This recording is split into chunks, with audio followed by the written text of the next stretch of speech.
Continuando então com a leitura do Livro do Céu, seguindo pela Escola da Divina Vontade, estudo 15, os volumes do 12 ao 20.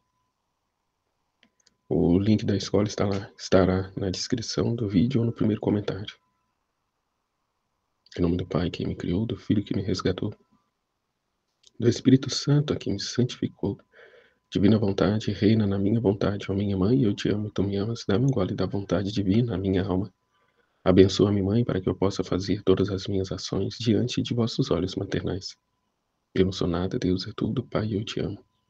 Minha mãe fecha a divina vontade em minha alma para que ela possa tomar o primeiro lugar e formar seu trono, sua morada. Vinde, Espírito Santo, vinde por meio da poderosa intercessão do Imaculado Coração de Maria, vossa amadíssima esposa e nossa mãe. Amém, Fiat. Volume 12, trecho 15, 18 de julho de 1917. A alma que vive na divina vontade vive em Jesus e à custa dele. Continuando meu estado habitual, eu tentei verter-me toda no santo querer de Jesus e pedi-lhe que ele derramasse tudo em mim, de modo de não me sentir mais eu mesma, mas todo Jesus.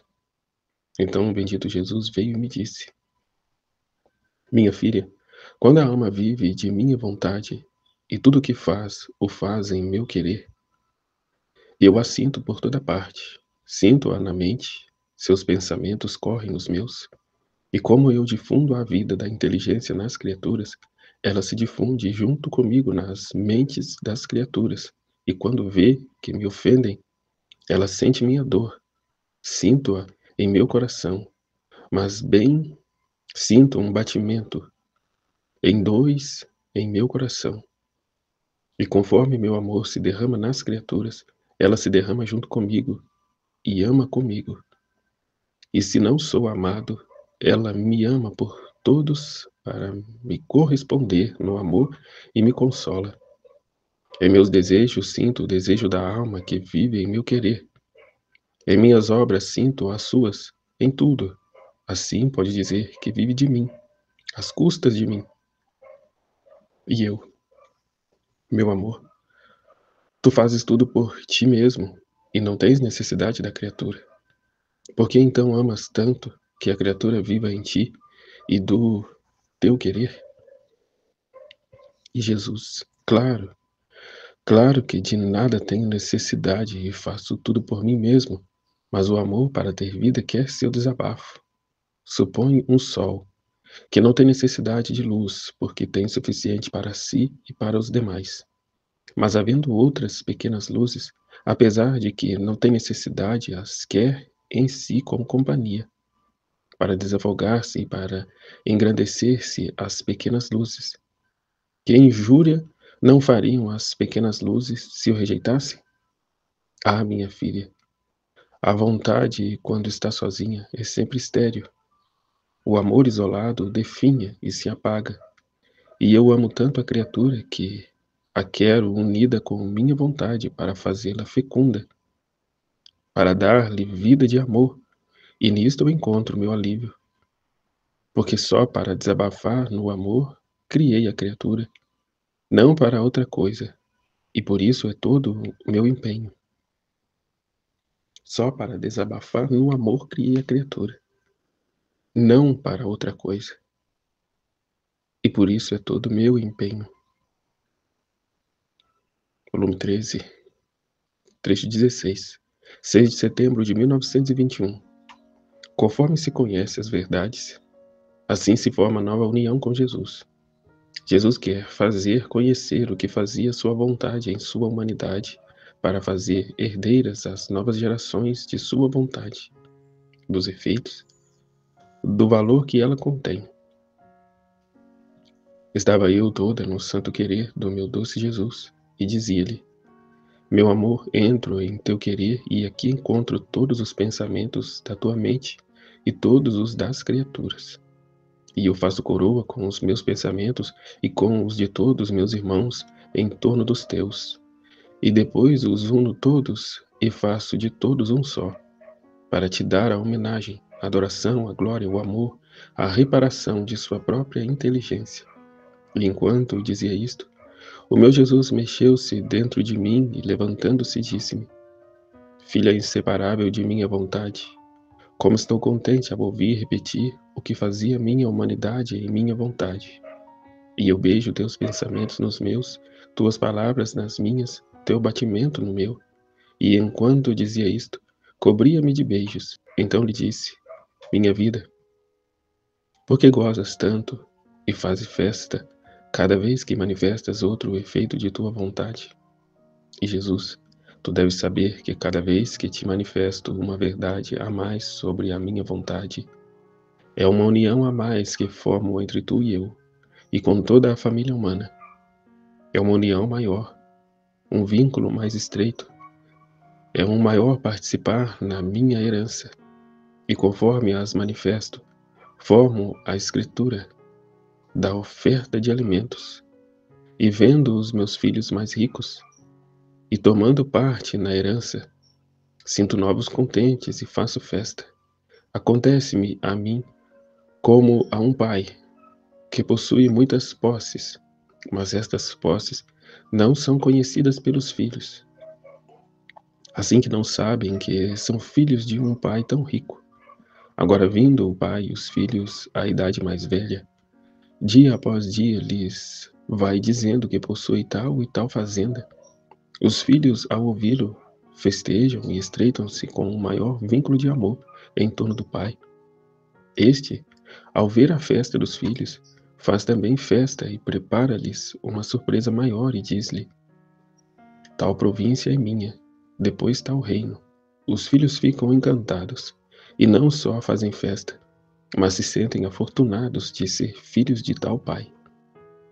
Mas o pai não só faz conhecer suas posses aos filhos, senão que os constitui herdeiros de seus bens.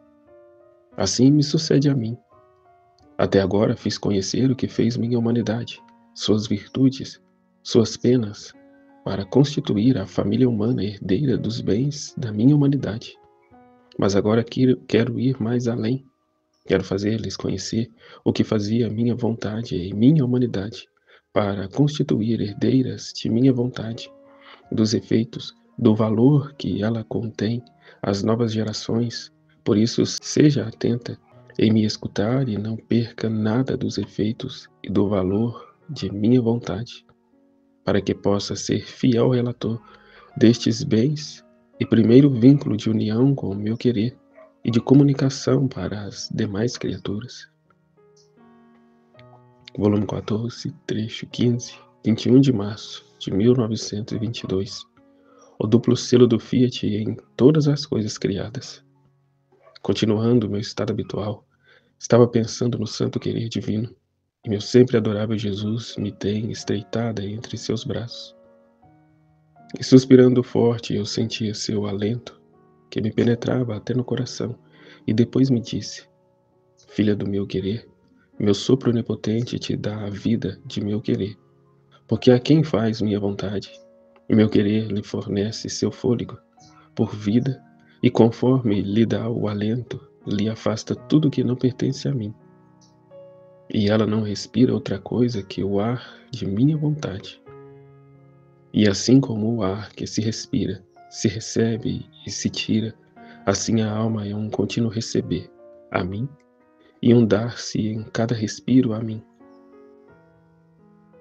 Sobretudo, o que foi criado bate a minha vontade. Não há nada em que o meu querer não tenha o seu selo. Assim que pronunciei o Fiat ao criar as coisas, o meu querer tomou sobre elas o domínio e fez-se vida e conservação de todas as coisas.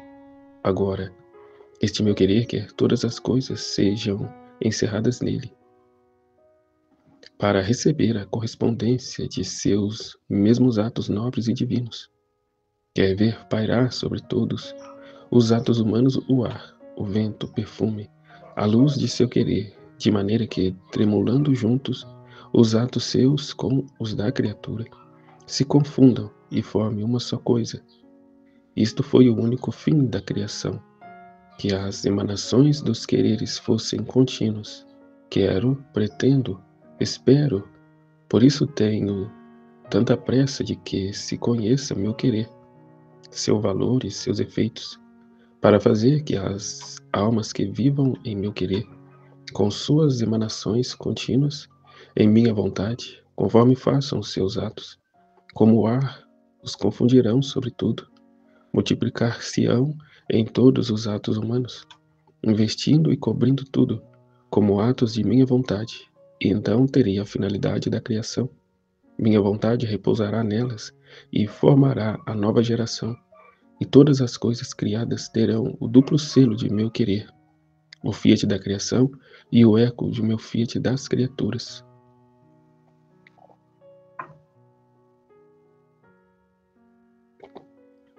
Volume 15, 18.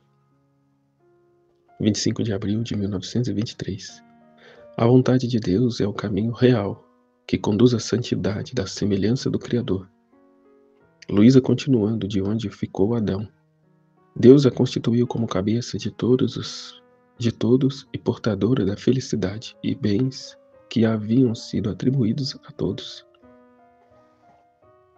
Estava rezando e meu doce Jesus veio, pondo-se junto a mim para rezar junto comigo. Mas bem sua inteligência se refletia na minha, e eu rezava com a sua. Sua voz ecoava na minha, e rezava com sua palavra. Mas quem pode dizer os efeitos intermináveis desta oração? Depois, o meu amado Jesus disse-me: minha filha, quis rezar juntamente contigo, para te reafirmar em minha vontade, e te dar a graça de te encontrar ante a majestade suprema no ato da criação do homem. E como o dotamos de todos os bens de sua vontade era a nossa, e a nossa a sua, tudo era harmonia entre ele e nós. O que queria tomava de nós, santidade, sabedoria, poder, felicidade, etc. Era nosso protótipo, nosso retrato, nosso filho feliz. Assim que Adão, no princípio de sua existência, teve uma época, cumpria a maravilha finalidade para a qual foi criado, provou o que significa viver do querer de seu Criador. Éramos felizes mutuamente, ao ver reproduzir em nossa imagem nossos mesmos atos. Logo, assim que rompeu a sua vontade com a nossa, ficou dividido de nós. Portanto, os primeiros atos do homem estão em nossa vontade. E eu não quero outra coisa de ti, senão que venhas em nosso querer para seguir de onde Adão deixou, para poder ligar em ti todas as harmonias que ele rompeu. E assim como esta primeira criatura, tendo sido criada por nós, como cabeça de toda a família humana, com subtrair-se de nosso querer, levou a infelicidade a todos. Assim tu, com vir a continuar de onde ele deixou, constituímos-te como cabeça de todos. E, portanto, portadora daquela felicidade e bens que tinham sido atribuídos a todos se tivessem vivido em nosso querer.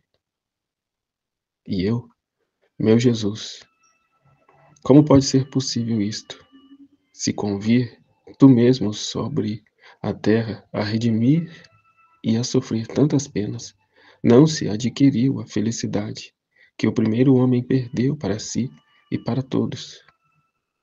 Como pode ser agora que, ao me vincular em teu eterno querer, possa restituir esta felicidade perdida? E Jesus, minha filha,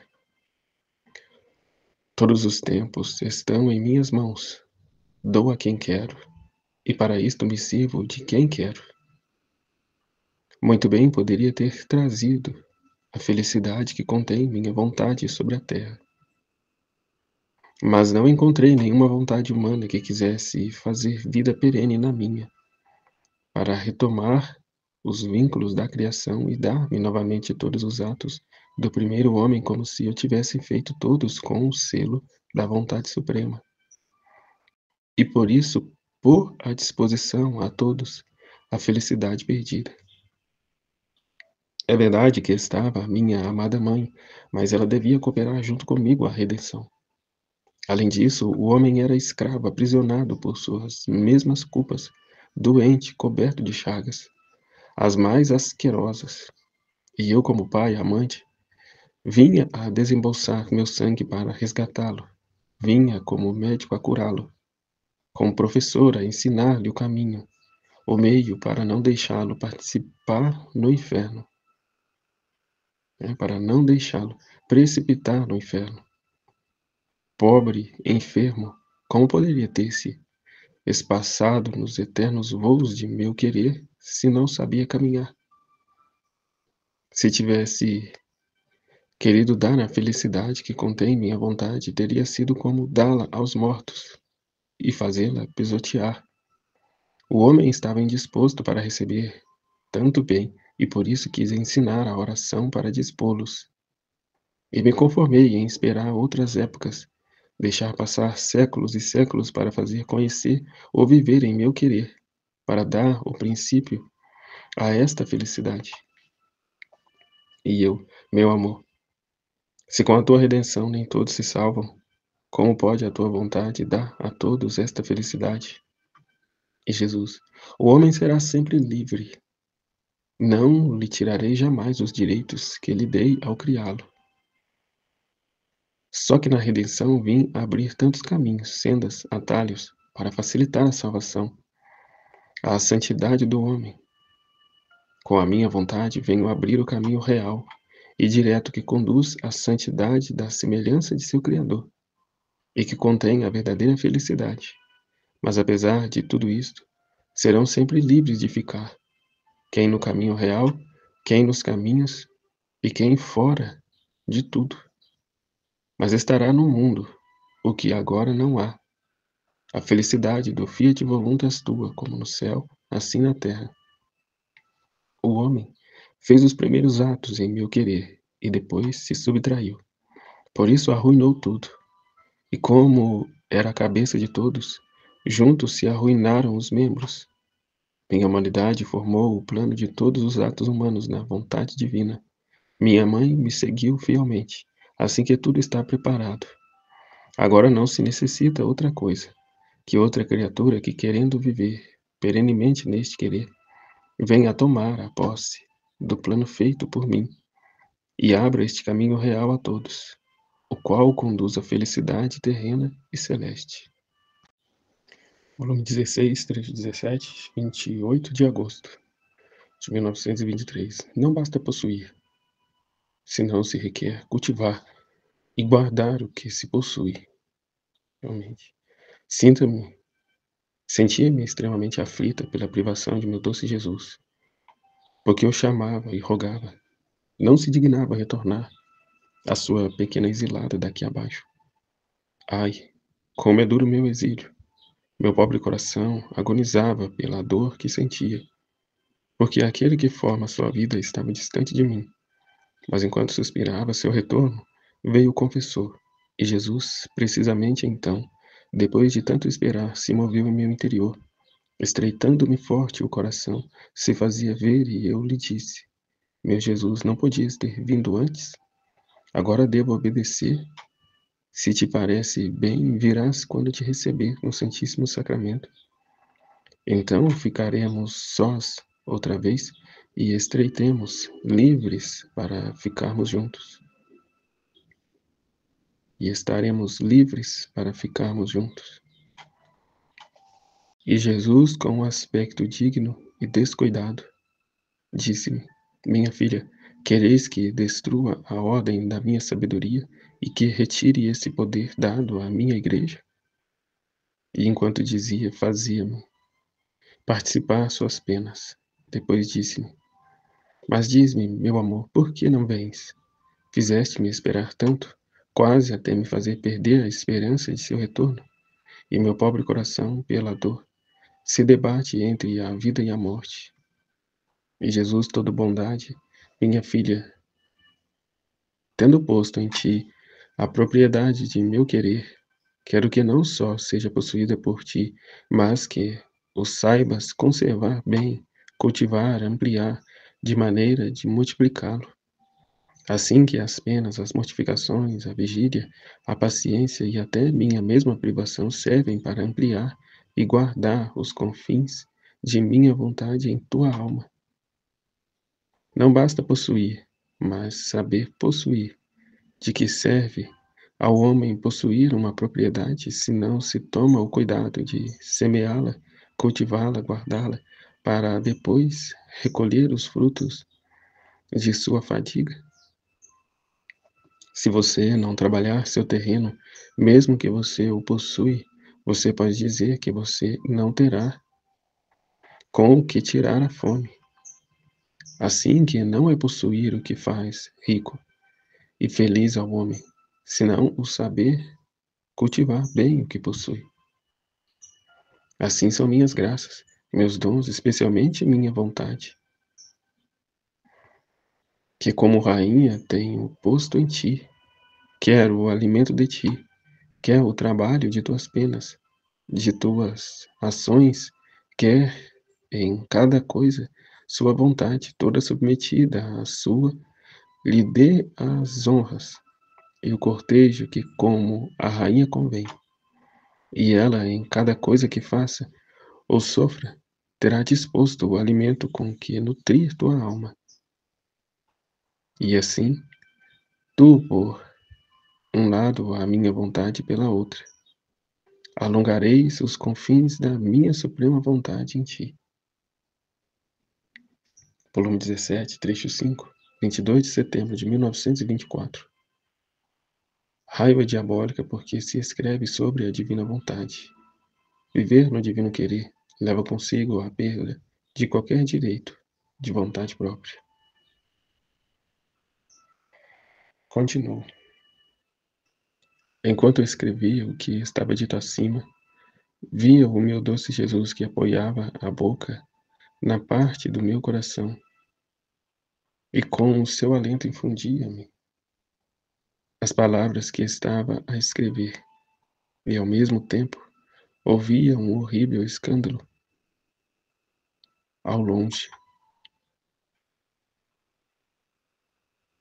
Ouvia um horrível escândalo ao longe, como de pessoas que brigavam e batiam com tanto estrondo que infundia espanto. E eu, dirigindo-me ao meu Jesus, disse-lhe: Meu Jesus, meu amor, quem são os que fazem tanto escândalo? Acho que eles são demônios enfurecidos. O que eles querem que brigam tanto? E Jesus, minha filha, são precisamente eles. Gostariam que tu não escrevesses sobre minha vontade. E quando te venho escrever verdades mais importantes sobre o viver no meu querer, um duplo inferno e atormenta demais todos os condenados. Temem tanto que possam publicar-se estes escritos sobre minha vontade, porque veem perdido seu reino sobre a terra, adquirido por eles, quando o homem, subtraindo-se da vontade divina, deu livre passo à sua vontade humana. Ah, sim, foi precisamente então que o inimigo adquiriu seu reino sobre a terra. E se o meu querer pudesse reinar sobre a terra, o inimigo, ele mesmo se esconderia nos mais obscuros abismos. Eis porque pelejam com tanto furor, sendo a potência de minha vontade nestes escritos. E só ante a dúvida de que podem sair fora, montam em fúria e buscam como todo o seu poder pedir em um bem tão grande. Mantêm em fúria e buscam com todo o seu poder impedir um bem tão grande. Tu não lhes dê ouvidos, e disto aprende a apreciar os meus ensinamentos. E eu, meu Jesus, sinto que é necessário a tua mão onipotente para me fazer escrever o que tu dizes sobre viver no teu querer. Devido às tantas dificuldades que os outros colocavam, especialmente quando me repetem, será possível que nenhuma outra criatura tenha vivido em sua santíssima vontade, sendo-me tão aniquilada, que gostaria de desaparecer da face da terra, a fim de que ninguém mais me visse. Mas apesar de mim, sou obrigada a permanecer para cumprir a tua santa vontade. E Jesus, minha filha, viver em meu querer leva consigo a perda de qualquer direito de vontade própria. Todos os direitos são por parte da vontade divina. E se a alma não perde os direitos, não perde os próprios direitos, não se pode dizer verdadeiro viver em meu querer. No máximo, se pode dizer viver resignada, informada, porque viver em meu querer não é a única ação que faça segundo minha vontade, senão que todo o interior da criatura não dê lugar nem a um afeto, nem a um pensamento, nem a um desejo, nem sequer a um respiro no qual meu querer não tenha seu lugar. Nem meu querer toleraria ainda um afeto humano, do qual ele não fosse a vida, teria asco de fazer viver a alma em minha vontade, com seus efeitos, pensamentos e etc., que pudesse ter uma vontade humana. E achas que é fácil para uma alma perder os seus direitos voluntariamente? Ah, como é difícil! Mas há almas que quando chegam ao ponto de perder todos os direitos sobre sua vontade, se deleitam para trás e se contentam em levar uma vida mediana, porque perder os próprios direitos é o maior sacrifício que a criatura pode fazer e que dispõe a minha bondade a abrir-lhe as portas do meu coração, do meu querer, e fazendo-a viver nela, recompensá-la com os meus direitos divinos. Por isso, se atenta e não saia jamais dos confins de minha vontade. Volume 18, trecho 15 e 22 de novembro de 1925. O grande bem que a alma recebe ao viver no querer supremo. Os atos feitos nele formam um orvalho celestial que cobre todas as criaturas. Estava segundo o meu costume, fundindo-me no santo querer divino, tratando por quanto a mim é possível de abraçar tudo em meu pequeno colo, para poder pôr meu pequeno te amo sobre todas as coisas, meu obrigado, minha adoração, meu te bendigo, com a potência do Fiat Supremo para poder fazer companhia a esta suprema vontade espalhada com tanto amor na criação. Mas enquanto fazia isto, pensava entre mim: o que recebe a alma vivendo nesta atmosfera celestial da suprema vontade? Enquanto eu estava nisto, meu adorável Jesus saiu de dentro de mim e me apertando toda a ele, me disse: minha filha, queres saber o que recebe a alma vivendo em minha vontade? Recebe a união da vontade suprema com a sua. E nesta união minha vontade assume o trabalho de dar a paridade da sua com a vontade da alma. Assim minha vontade é santa, é pura, é luz, e quer pôr a alma em santidade, pureza e luz. E se o trabalho da alma é o de viver em minha vontade, o trabalho da minha é dar em modo perfeito minha semelhança à vontade da alma. E por isso te quero sempre nela, para fazer com que não só te tenha na sua companhia, mas que te faça crescer à sua semelhança. E por isso te dou o alimento dos seus conhecimentos, para te fazer crescer de modo divino e com a sua perfeita semelhança. E é por isso que te quer junto, onde quer que a minha vontade opera, a fim de que te possa dar o ato de seu obrar, o valor que contém o obrar de uma vontade divina, e você possa recebê-los. Eu, ao ouvir isto, disse: meu amor, a tua vontade está por toda parte, assim que todos vivem nela, porém nem todos recebem esta semelhança. E Jesus imediatamente adicionou: e quanto a isso, minha filha, é verdade que todos vivem em minha vontade, porque não há ponto onde ela não se encontre, mas quase todos vivem nela como estranhos, ou como mercenários, outros forçados, outros rebeldes. Estes tais vivem nela e não a conhecem, nem possuem seus bens. São mais usurpadores daquela mesma vida que receberam da minha vontade. Cada ato destes é um desequilíbrio que adquire entre sua vontade e a do seu Criador. É a confirmação de sua pobreza, de suas paixões e das densas trevas das quais se enchem, de modo que são cegos para tudo o que é céu.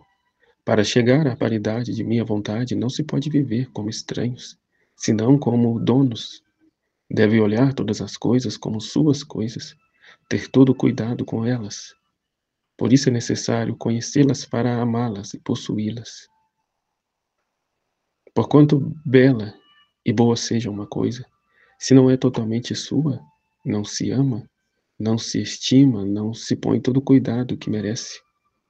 Se tem sempre um olho frio ao olhá-la e um batimento sem vida para amá-la. Em vez disso, se a coisa fosse sua, é tudo olhos para olhá-la e todo coração para amá-la. A estima e chega a tanto que faz dela um ídolo para seu próprio coração. A coisa em si mesma não se fez mais bela, tal qual era, tal qual era, é, não sofreu nenhuma mudança. A mudança foi sofrida pela pessoa ao adquiri-la e tê-la como coisa exclusivamente sua. Eis o que recebe a alma com viver em minha vontade. A recebe como sua, a possui e sente sua áurea celestial, sua vida de céu, a semelhança daquele que a criou. E como vive em meu querer, se sente adornada pelos reflexos de seu Criador. Em tudo sente a potência daquele Fiat, que dá vida a todas as coisas, e no oceano dos bens que possui diz: como sou feliz, a vontade de Deus é minha, a possuo e a amo. Por isso todos os atos feitos em meu querer se difundem sobre todos, e todos tomam parte. Olha, quando tu, ao primeiro surgir do dia, dizias: surge à minha frente na vontade suprema para cobrir todas as inteligências das criaturas, com tua vontade, a fim de que todas surjam nela. E eu, em nome de todas, te dou a adoração, o amor, a submissão de todas as inteligências criadas. Enquanto isto dizias, um orvalho celestial caía sobre todas as criaturas, que as cobria para levar a todas a correspondência do teu ato. Ah, como era belo ver cobertas todas as criaturas com este orvalho celestial que formava a minha vontade, do qual é símbolo o orvalho noturno, que na manhã se encontra sobre todas as plantas para embelezar e fecundá-las, e as que estão por secar para impedir que se possam secar. Com seu toque celestial parece que ponho um toque de vida para fazê-las viver. Como é encantador o orvalho da manhã, mas muito mais encantador e belo é o orvalho dos atos que forma a alma na minha vontade. E eu, no entanto, meu amor e minha vida, como todo este orvalho, as criaturas não mudam. Com todo este orvalho, as criaturas não mudam. E Jesus, se o orvalho noturno faz tanto bem às plantas, contanto que não caia sobre lenha seca, cortada das plantas, ou sobre coisas que não contêm vida alguma, e se bem que estas estejam cobertas de orvalho e como embelezadas, mas para elas está como morto e o sol, quanto desponta, pouco a pouco se retira. Muito mais bem faz o orvalho que faz descer minha vontade sobre as almas, desde que não estejam completamente mortas à graça. No entanto, com a virtude vivificante que possui, se estiverem mortas, procure infundir-lhe um sopro de vida, mas todos os demais sentem, quem mais, quem menos, segundo suas disposições, os efeitos deste orvalho benéfico.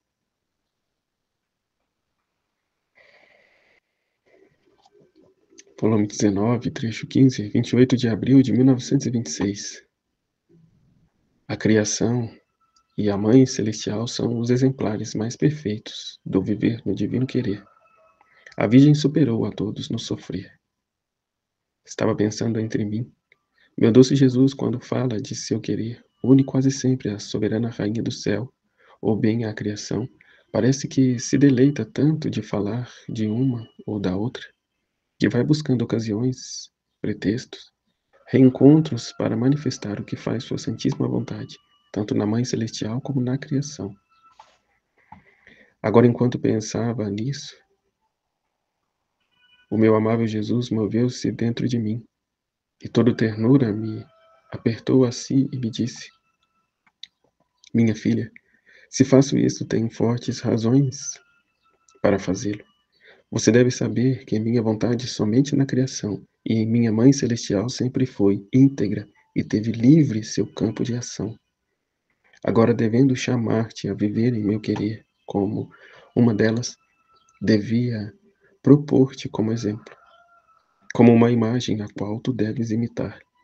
Assim, para poder fazer coisas grandes, de maneira que todos possam receber daquele bem, a menos que não o queiram. A primeira coisa é que minha vontade deve operar integralmente na alma. Olha a criação, como minha vontade está íntegra nela, e porque ela está íntegra, a criação está em seu posto e contém a plenitude daquele bem com o qual foi criada. E por isso, se mantém sempre nova, nobre, pura, fresca, e pode participar de todos o bem que possui. Mas o belo é que, enquanto se dá a todos, ela nada perde e está sempre tal como foi criada por Deus. Que coisa perdeu o sol com dar tanta luz e calor à terra? Nada. O que é que o céu azul perdeu por estar espalhado na atmosfera, na terra, por produzir tantas e tão variadas plantas? Nada. E assim de todas as coisas criadas por mim, oh, como a criação exalta, em modo admirável, aquele ditado que dizem de mim: é sempre antigo e sempre novo. Assim, minha vontade na criação é centro de vida, é plenitude de bem, é ordem, harmonia, todas as coisas as tem no posto, querido por ela, onde você poderá encontrar um exemplo mais belo, uma imagem mais perfeita de viver em meu querer, senão na criação. Por isso eu te chamo a viver no meio das coisas criadas, como uma irmã delas, a fim de que aprendas a viver no supremo querer para poder estar também tu no lugar querido por mim, para poder encerrar em ti a plenitude do bem que meu querer quer encerrar em ti, a fim de que quem quiser possa tomar daquele bem, e como tu estás dotada de razão, deves superá-las a todas e corresponder ao seu Criador em amor e glória por cada coisa criada, como se todas estivessem dotadas de razão.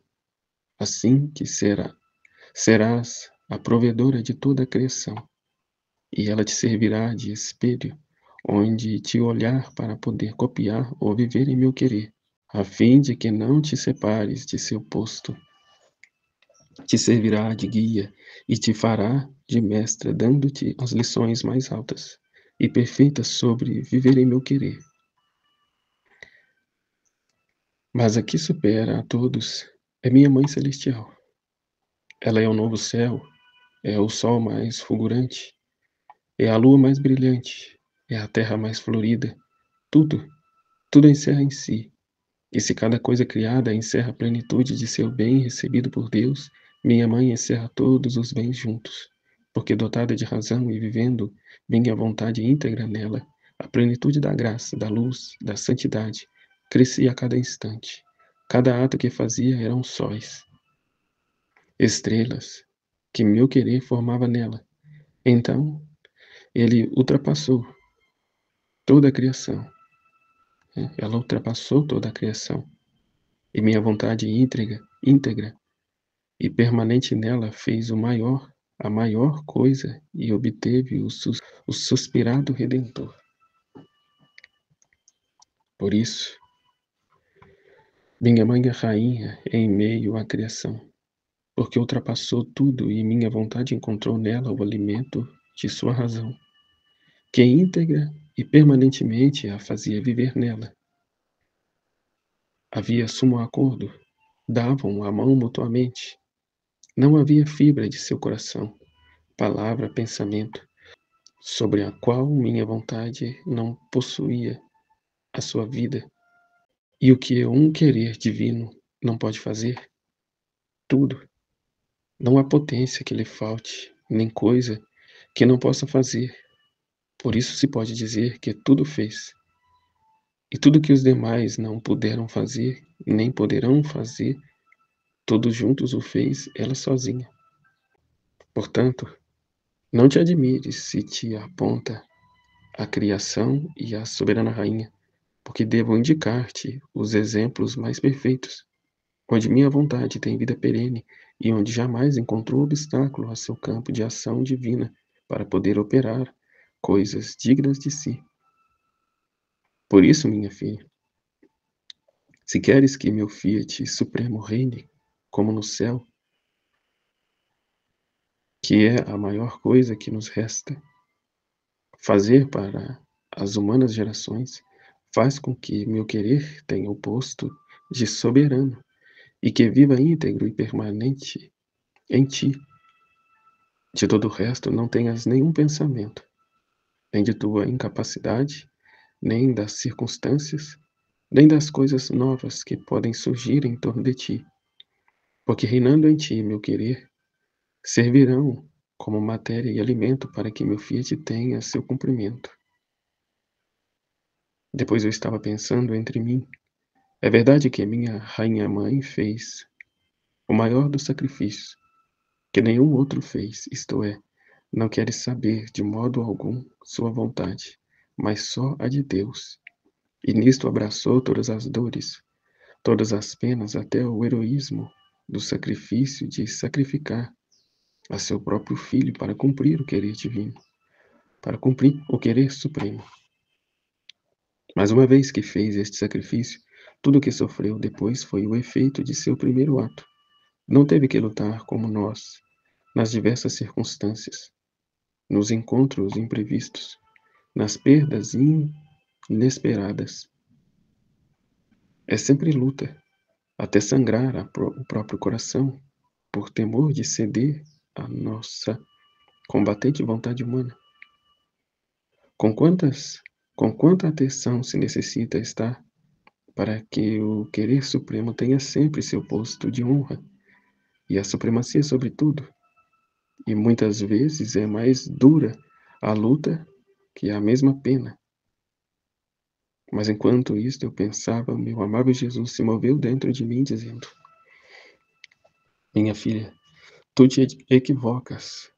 Não foi o máximo sacrifício de minha mãe, senão foram tais e tantos por quantas dores, penas, circunstâncias e encontros foi exposta sua existência e a minha. As penas nela sempre eram duplicadas, porque minhas penas eram mais que penas suas.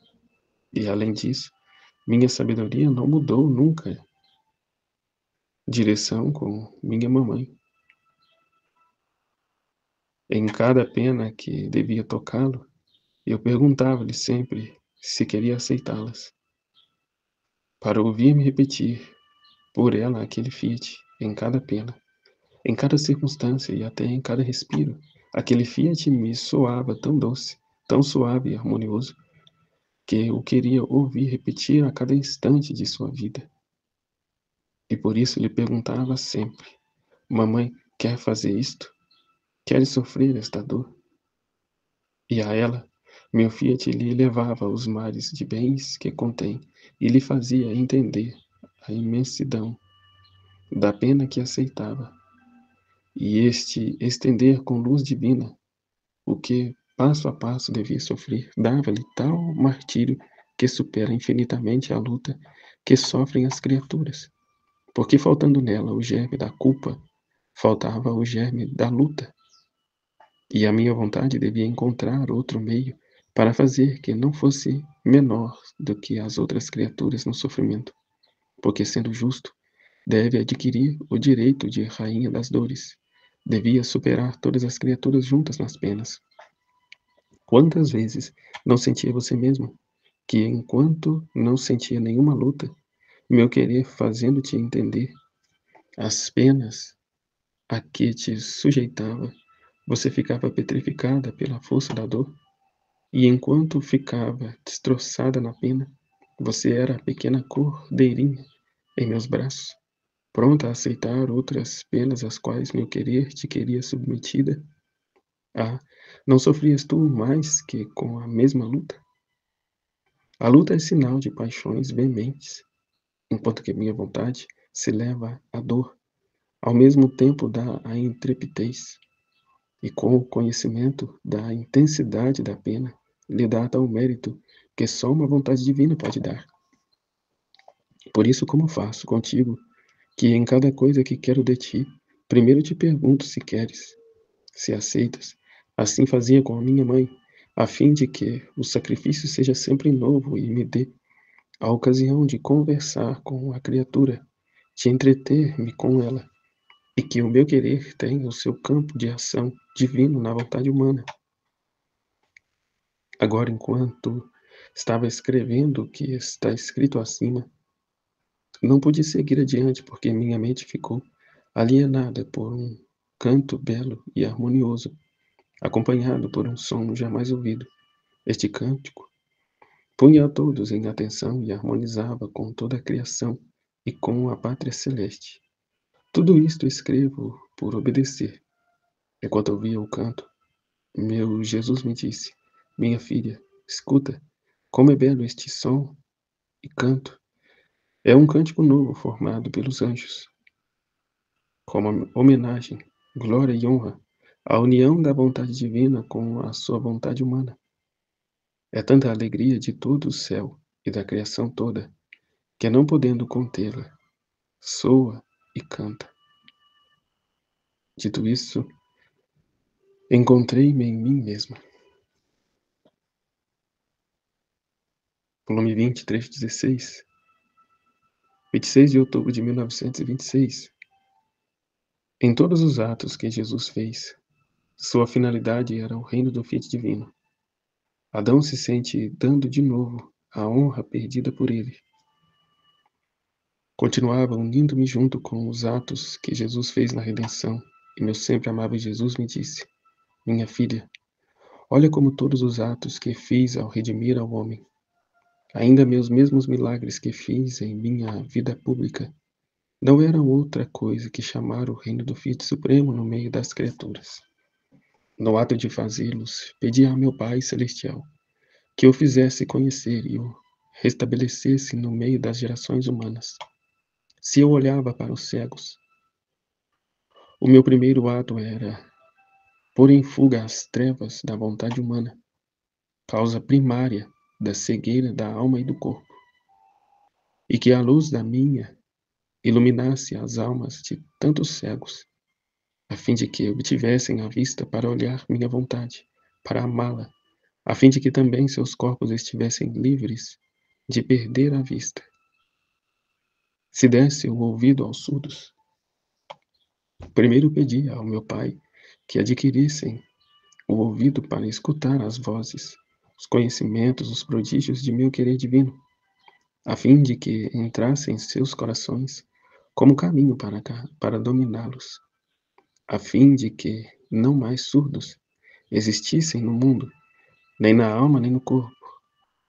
Também quando ressuscitei os mortos, pedia que ressuscitasse as almas em meu eterno querer, também aquelas apodrecidas, e mais que cadáveres pela vontade humana. E quando tomei as cordas para lançar aos profanadores do templo, era a vontade humana que lançava, a fim de que entrasse a minha, reinante e dominante, para que fossem verdadeiramente ricos na alma e não mais sujeitos à pobreza natural.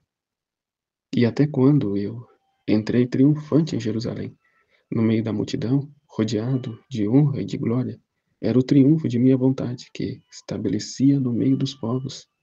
Não houve um ato que eu fizesse estando na terra em que não pusesse a minha vontade como o ato primeiro para restaurá-la no meio das criaturas, porque era a coisa que mais me importava. E se não fosse assim, que em tudo que fiz sofri, não tivesse tido como ato primeiro o reino do Filho Supremo, para restaurá-lo no mais das criaturas, a minha vinda à Terra teria trazido às gerações humanas um bem pela metade, não completo, e a glória de meu Pai Celestial não teria sido completamente reintegrada por mim. Porque como minha vontade é princípio de todo bem, é finalidade única da criação e redenção, portanto, é fim de cumprimento de todas as nossas obras. Assim, sem ela, nossas obras mais belas são iniciadas e sem cumprimento, porque é ela sozinha a coroa de nossas obras e o selo de que nossa obra está cumprida. Eis porque, por honra e glória da mesma obra da redenção, devia ter como ato primeiro a finalidade do reino de minha vontade. Depois disso, estava começando meu giro na divina vontade e pondo-me no Éden terreno, onde Adão havia feito o primeiro ato de subtração de sua vontade à divina. Dizia ao meu doce Jesus: meu amor, quero aniquilar meu querer no teu, para que jamais tenha vida, para fazer que em tudo e para sempre tenha vida a tua, para reparar o primeiro ato que fez Adão, para voltar a dar toda aquela glória a teu supremo querer, como se Adão não tivesse subtraído dele. Oh, como gostaria de voltar a dar-lhe a honra perdida por ele, porque fez sua vontade e rejeitou a tua. E este ato tento fazê-lo, por quantas vezes todas as criaturas têm feito sua vontade, causa de todos os seus males, e têm rejeitado a tua, princípio e fonte de todos os bens. Por isso te rogo que venha logo o reino do Filho Supremo, a fim de que todos, desde Adão até todas as criaturas que fizeram sua vontade, recebam a honra, a glória perdida, e teu querer receba o triunfo, a glória e seu cumprimento.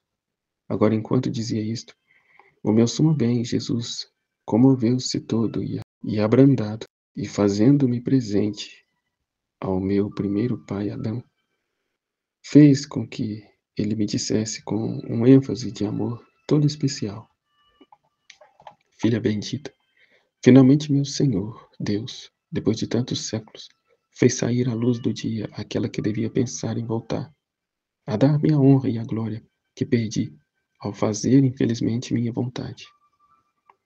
Como me sinto duplicada a minha felicidade. Até agora ninguém pensou em voltar e dar-me esta honra que perdi.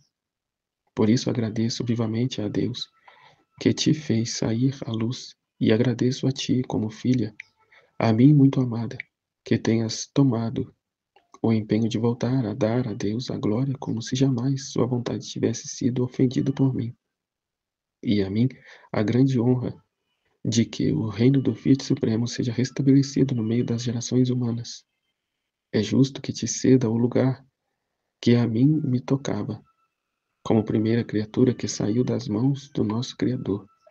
Depois disto, meu amável Jesus, me apertando a ele, me disse: minha filha, não só Adão, mas todo o céu esperam tuas ações em meu querer, a fim de que recebam uma honra que lhes tirou o seu querer humano. Tu deves saber que pus mais graça em ti que não pus em Adão, para fazer que meu querer te possuísse e com triunfo te dominasse, e o teu se sentisse honrado de nunca ter vida e cedesse o posto à minha vontade.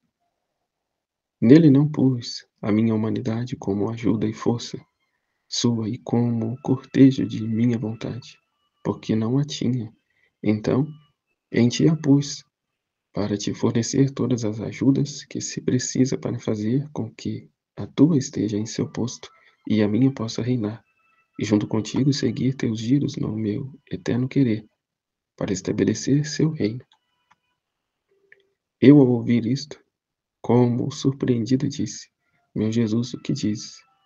Eu acho que você quer me tentar e zombar de mim. Será possível que você colocou mais graça em mim do que em Adão e Jesus? Certo, certo, filha minha. Devia fazer de modo que tua vontade fosse sustentada por uma humanidade divina, para fazer que não vacile e estivesse firme em minha vontade. Por isso não me burlo, mas sim te digo, a fim de que me correspondas e sejas atenta.